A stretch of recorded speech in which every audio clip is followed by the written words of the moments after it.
Follow me now. Hey everyone, it's Chris here, and I'm here to talk about some of my favorite books and comics of 2018. These aren't in any particular order. I made like a list of just some of my favorites, and we're just going to go through them. I hope you guys enjoy it. I know people have been like, Chris, where's your video? Where's your video? It's coming. First of all, I was still reading a couple books at the end of the year, and I didn't know if one of those was going to make it into the list. One of the comics I read at the end of the year almost made it onto this list. Like, real close. Like, right out of there. So I was like, I always wait to the end just in case, because I've definitely done that, where it's like, I have my favorite list done, and then it's like, listen to an album or read something, and it would have knocked something off the list. And so I always wait, let myself process it a little bit, and here we are. We're just going to go into it. I think I'm going to only talk about 5 books and 5 comics this time around.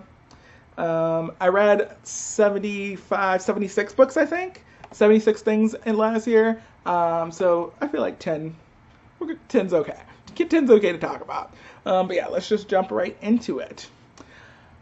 So The Burning Maze by Rick Riordan. I'm a huge Rick Riordan fan, more so from his series past Percy Jackson, because Percy Jackson was definitely part of my childhood, but like the Heroes of Olympus series, Magnus Chase, The Hidden Oracle, these series I feel like have grown with me, which is really amazing and awesome, and gotten more adult and gotten more diverse, and I just really love what he's doing there.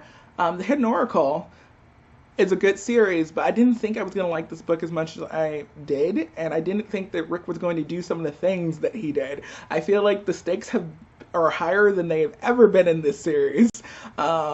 There was a character death in this that broke me. My heart was broken a little bit. Like, I was not prepared. I was kind of devastated. You know what I mean? Like, and I listened to an audiobook too, and so I listened to it at work. And I felt it coming, like it followed the narrative, and I felt it coming, but I was like, no, sometimes they find a way around the prophecies. No, sometimes people die, and I was very heartbroken. But it was amazing, and I loved it, and I love what Rick is doing with the series, and I love that the stakes are being raised, and I love that, like, something happened, and we're gonna see, and I'm assuming we're gonna get more deaths later in the next 2 books that I'm not going to be ready for and that are probably going to wreck me. But yeah, I'm really excited to see the next book in the series. I gave this one 5 stars, even though it completely wrecked me. I loved it. So, The Wedding Date by Jasmine Guillory. I really enjoyed the story, and it's the only straight story in my favorites, and also probably one of like 4 that I read for the entirety of the year of story that followed straight characters. It's about these characters, Alexa and Drew, and it gives you a fake dating plot. I love a good fake dating plot. A fake dating to a wedding plot is even better.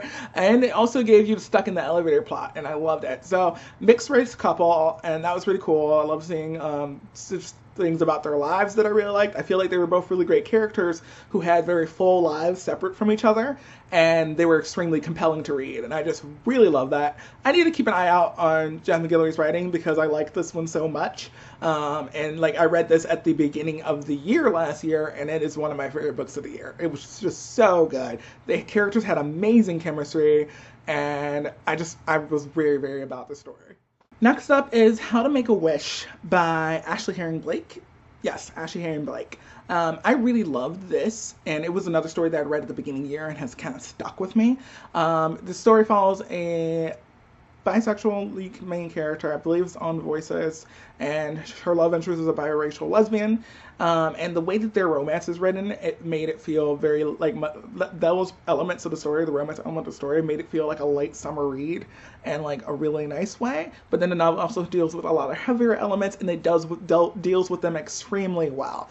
The main thing being this mother-daughter relationship that is extremely unhealthy.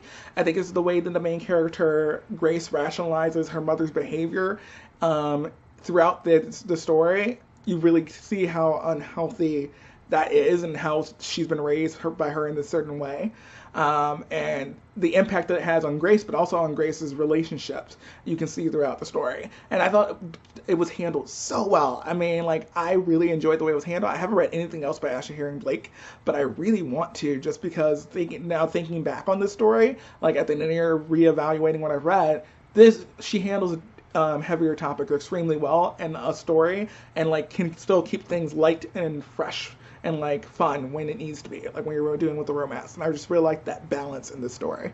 Okay, one more thing is that while there is the unhealthy mother-daughter relationship, they also show a kind of a foil to her mother with someone else's mother in the story. I think it's one of her friend's mother, her friend Luca's mother. And very good foil, very clear foil, and I really liked that a lot, seeing someone who was a good mother who was doing everything she can for her kid, but then also other people's kids too. I really liked that they had that foil. I really liked the friendship between the main character and her best friend as well too, because I feel like there were some rocky things there, and it was handled extremely well. So I was a big fan of the story. Gave it 5 stars early on in the year, and definitely will be reading more from Ashley and Blake in the future. Social Intercourse by Greg Howard, it's going to be on a lot of people's least favorite books of the year list because it's messy. The characters are problematic, and they aren't always challenged on things, but there was so much I enjoyed about what Greg Howard was attempting with the story. Essentially, this is a queer story that does not shy away from sex at all. Both of these boys have sex on the brain kind of often and are kind of messy, and besides, before even going into the main plot, you're like on that first page. I was reading the first chapter in a Starbucks. I almost fell off my seat.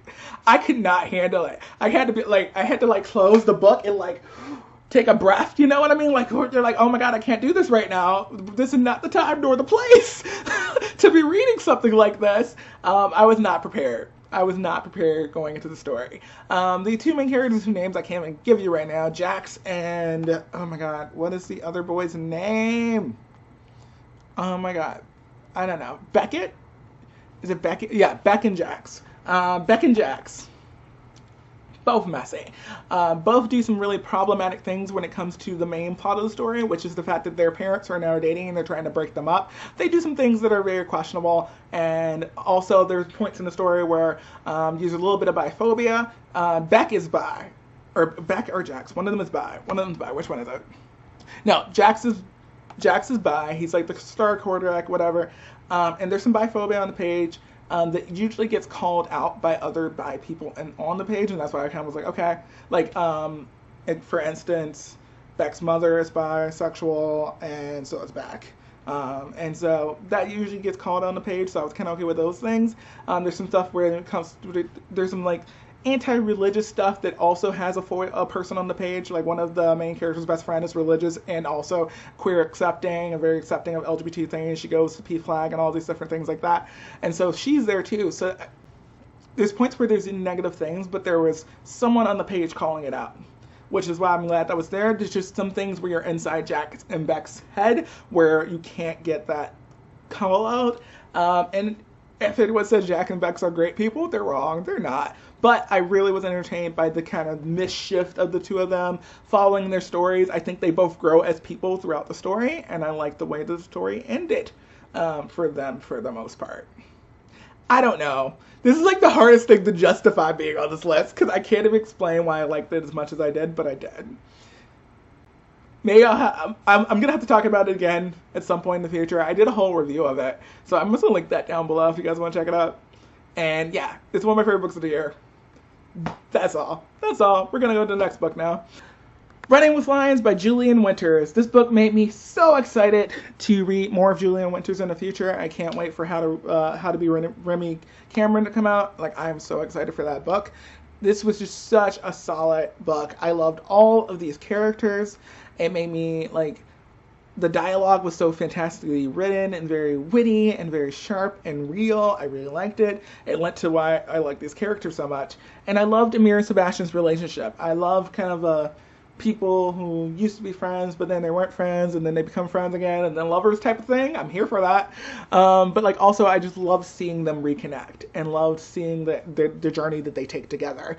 My favorite thing about the story, though, is probably just the main character, Sebastian, and where he starts at the beginning of the story and where he ends up at the end of the story. I think he's lost in a lot of ways, and I love the message that it's okay to not have things figured out all the time. He doesn't really know what he wants to do for school, after high school and all that, and I feel like there's a message that like, hey, like there's all this pressure there, but you don't necessarily have to have these things figured out already. You're young and you have time. And I liked that message. I also loved that the story showed a male character, Sebastian, who had body image issues. 'Cause I just honestly don't think we see that enough in young adult literature, for as prevalent as it is, which it very, very much is. You don't see that enough in young adult literature, and I really liked that it was there. I wish we even had seen it even a little bit more, but I'm happy with what we had.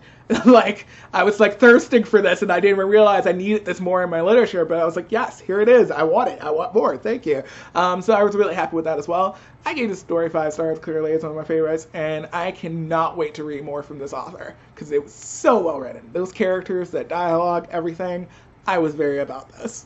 That's it for this video. I hope you guys enjoy listening to some of my favorites of 2018, and I hope you tell me what some of your favorites are down below. If you have a video, let me know. I'll go and check it out.